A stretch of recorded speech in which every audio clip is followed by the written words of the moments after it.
Whispers in the Attic. The Haunting of the Victorian Dollhouse. In the dim light of the attic, a shiver ran down my spine as my eyes fixated on the dollhouse nestled in the far corner. It was a meticulously crafted Victorian masterpiece, each detail so precise it felt as if it were plucked from a bygone era. I remember the day I discovered it, hidden beneath a dusty tarp, its presence both alluring and unsettling. The dollhouse was a treasure trove, a miniature world frozen in time. The rooms were furnished with tiny, ornate pieces, each more intricate than the last. There was an eerie realism to it that fascinated me, but something about those small, lifeless figures sent a chill up my spine. I couldn't shake off the feeling that I was being watched. I would often hear faint whispers and creaks coming from the attic late at night. At first, I dismissed it as the house settling, but as days passed, the sounds grew more distinct, more intentional. One night, curiosity got the better of me. Armed with a flashlight, I crept up to the attic. The air was heavy, filled with a sense of foreboding. As I shone the light on the dollhouse, I gasped. The dolls! They were not in the same positions I had left them. A cold sweat broke out on my forehead. I could swear I saw a flicker of movement in the corner of my eye. Each night thereafter, the changes in the dollhouse became more pronounced. Chairs overturned, dolls positioned as if arguing, tiny objects missing only to reappear elsewhere.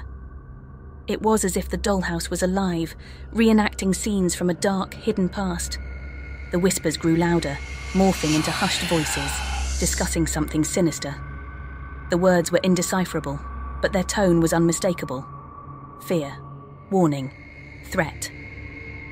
I began to research the history of the dollhouse and discovered it once belonged to a reclusive artist known for her obsession with the occult.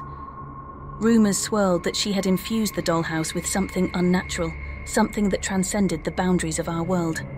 One evening, as the whispers escalated into a cacophony, I saw it.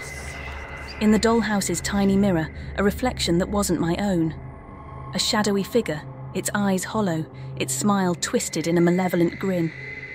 The room around me grew colder, and the air felt thick, suffocating. I realised then that the dollhouse was not just a toy.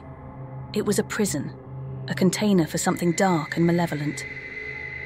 The artist had trapped a sinister entity within its walls, and now it was reaching out, trying to break free. Panicked, I resolved to rid myself of the dollhouse.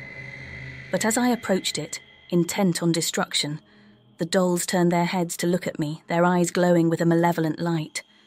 The attic door slammed shut on its own, plunging me into darkness. In the beam of my flashlight, the dollhouse seemed to pulsate with a malevolent energy. The air buzzed with electricity, and the whispers turned into screams. I was paralysed with fear, unable to move, unable to look away from the nightmarish scene unfolding before me. The dolls began to move on their own, their tiny limbs jerking in unnatural ways. The shadowy figure in the mirror stepped out into the dollhouse, its form growing, stretching, contorting into a grotesque caricature of a human being. Its eyes black voids fixed on me. In a desperate bid for escape, I hurled the flashlight at the dollhouse, shattering its walls. The entity let out an ear-piercing shriek that reverberated through the attic. The air shimmered, and for a moment I saw the artist's tormented spirit, her eyes pleading for release. With a final surge of energy, I smashed the dollhouse to pieces. The entity's scream faded into a whisper, and then nothing. The oppressive atmosphere lifted, and the attic was just an attic once again. I left the house soon after, unable to shake off the feeling of being watched.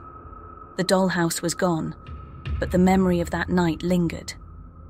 Sometimes, in the dead of night, I still hear faint whispers, and I wonder if it's truly over, or if a part of that sinister world remains with me waiting in the shadows. The dollhouse had been a beautiful prison, but its destruction had set something free, something that might never be contained again. And as I look back, I realise that some treasures are better left undiscovered, for within their beauty lies a darkness too profound to comprehend. Thanks for watching. To support us, please like and subscribe.